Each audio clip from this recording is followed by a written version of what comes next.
Happy Sats our day, guys. Come on in, grab your drinks, your coffee, your water, or your tea, whatever you are sipping on, and let's talk. It is Sats our day to get in the Word, to find out God's heart concerning you.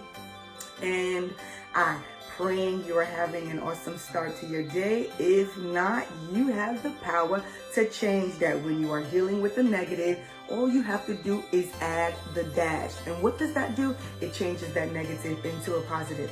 So if you're going through anything negative, anything that's icky, sticky, anything that's making you feel off, anything that's throwing you, anything that's interrupting your peace, add the dash and turn that negative into a positive. You have the power and authority to protect your peace. So protect your peace. Peace, oh my goodness, you cannot pay for peace. But peace is a prize these days, right? The peace that surpasses all understanding. That's only the peace. So we can only get that peace from God. So draw peace from the peace giver. Okay? Because he's handing it out. But you have to maintain it. You have to keep it.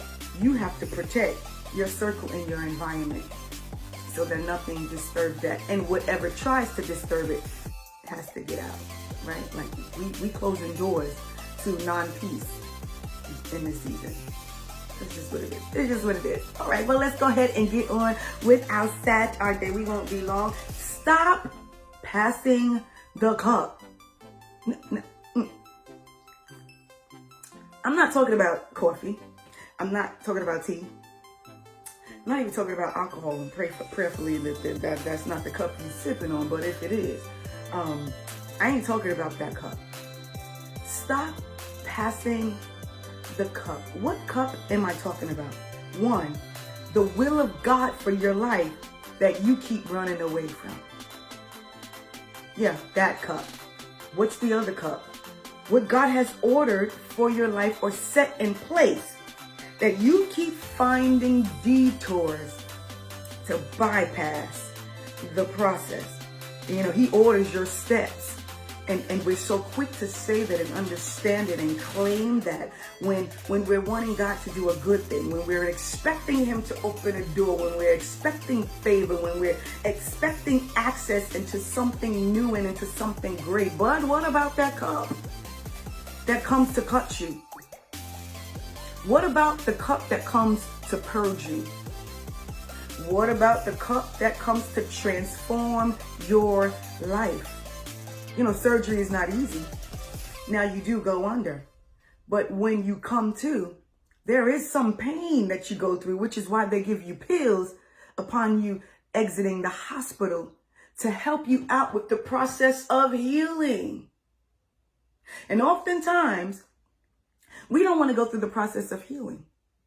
Oftentimes, we don't want to go through the process that the Lord has set in place for us to get from point A to point Z. Where you are to where you believe in. It's not going to come easy. Now, that's not to discourage you, but that is to encourage you that there is a cup that has been designed for you to drink out of, if you will. And you have to make a decision that I don't know that I like what's in this cup. I don't know that what's in this cup is going to make me feel good the next couple of days. But ultimately, what's in this cup has been designed for my good.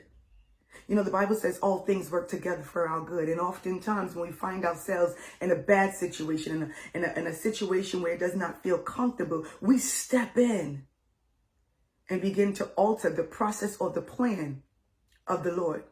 Sort of like Peter. Let's read John 18, 1 through 5, and then 10 through 11. John 18, 1 through 5. After Jesus had said these things, he went out with his disciples across the Kidron Valley, where there was a garden, and he and his disciples went into it. Judas, who betrayed him, also knew the place because Jesus often met there with his disciples. So Judas took a company of soldiers and some officials from the chief priests and the Pharisees and came there with lanterns, torches, and weapons. Judas, like this, the disciple who the Lord had been carrying, the Lord had been covering, the Lord had been guiding. He showed up to the place where he knew he was going to be at with some weapons. You ever been there? You ever been betrayed by a person who knew everything about you. So they didn't even have to figure out how to get you because they knew where you would be. They knew what you liked. They knew what would make you mad. They knew what was going to press that button. Yeah, Jesus does too. There's nothing that you go through, nothing that you will go through that he does not already understand. But not only does he understand it, he's also set a word, the scriptures in place to heal us in those moments, to carry us through those moments, to cover us through those moments, and to lead us through those moments. The word says his word is a lamp unto our feet and a light unto our path. So in the darkest of dark hours, in the loneliest of lonely hours, in the most depressing time of your life, when you can't see your way, when you can't seem to figure things out, it's the word. It's the word that if you pick up, it will become the lamp and the light to guide you into what you need to do, to guide you into your next, to guide you into safety. In verse 5, Jesus of Nazareth answered them. But let's go back to verse 4. Then Jesus, knowing everything that was about to happen to him, went out and said to them, "Who is this that you're seeking?" Verse 5, Jesus of Nazareth, they answered. "I am he," Jesus told them.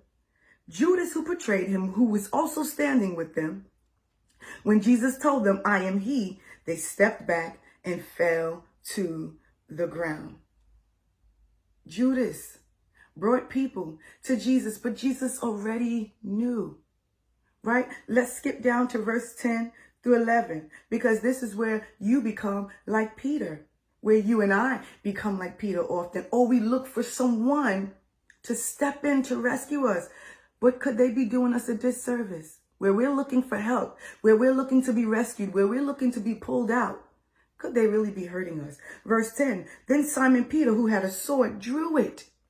He struck the highest priest's servant and cut off his right ear. The servant's name was Malchus. Verse 11, at that, Jesus said to Peter, "Put your sword away. Am I not to drink the cup the Father has given me? Am I not to go through this? I know you're trying to defend me, Peter. I know you're trying to look out for me. I know you don't want to see me get hurt, but I already told you. You already know what is about to happen, and I need you to step back and allow me to go through this process." Why? Because all things work together for my good. They think that they're going to kill me to my death, to my end, but my end is only the beginning of a new start. And so you, my friend, I would ask you, how many times has God given you a sign of what is about to happen? Maybe not the strategic details, but you have a vision and you kind of misplace that, or you bypass it, or you kind of fumble the vision. You fumble what God has shown you because you are distracted. Because you are not in tune with the Spirit to know that I'm showing you something for where you're going. I'm showing you something for what you're about to go through. So that when you go through it, you know the Lord has already prepared me for this. And he tells me in his word, he will not put more on me than I can bear. So this cup, I don't like it. This cup, it does not feel good. This cup makes me look weak. But you know, the sign of strength is someone who stands in the face of adversity when it's the Lord putting you in a situation or allowing a situation to happen to stretch you, to buff you, to purge you, to purify you, to increase you, to mature you. That is strength.